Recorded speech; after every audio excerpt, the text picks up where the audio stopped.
السلام علیکم ورحمۃ اللہ وبرکاتہ۔ جب ہم اسکول میں پڑھتے ہیں نا تو اسکول میں جیسا کہ ہم صرف میتھ کی اگر بات کرتے ہیں تو جب ہم میتھ پڑھتے ہیں تو اس میں کیا ہوتا ہے کہ ہمیں دو چیزوں کی ضرورت پڑتی ہے سوالوں کو سمجھنے کے لیے، گائیڈ کی اور ٹیچر کی۔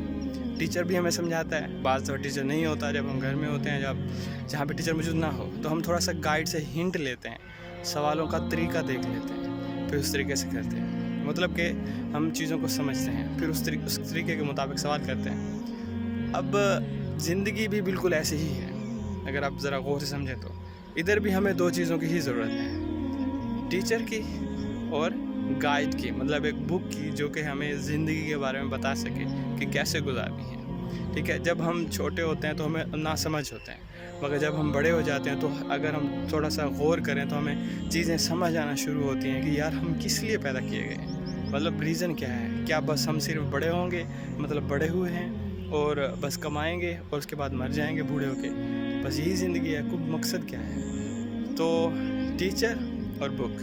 ٹیچر اب سنیں کون سے ہیں، غور سے سنیں۔ ٹیچر ہمارے نبی صلی اللہ علیہ وسلم ہیں، ان کی تعلیمات، ان کی سنت، ان کی باتیں، ان کا کام، اس سے سیکھیں زندگی گزارنے کے لیے۔ ٹھیک ہے، اور بک قرآن مجید۔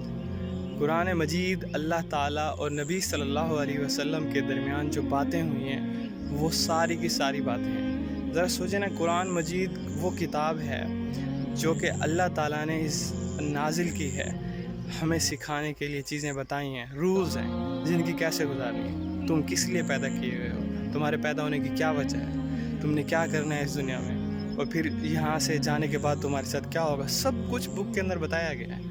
اب اگر ہم اپنی زندگی کو صحیح طریقے سے صحیح معنوں میں گزارنا چاہتے ہیں اور پھر ہمیں اس بک کو پڑھنا پڑے گا، اس کو سمجھنا پڑے گا، سمجھ کے اس پہ عمل کرنا پڑے گا، اور اس طرح نبی صلی اللہ علیہ وسلم کی تعلیمات تھی، تو اس طرح بیسٹ زندگی ہم گزار سکتے ہیں، یہاں بھی اور یہاں سے جانے کے بعد بھی۔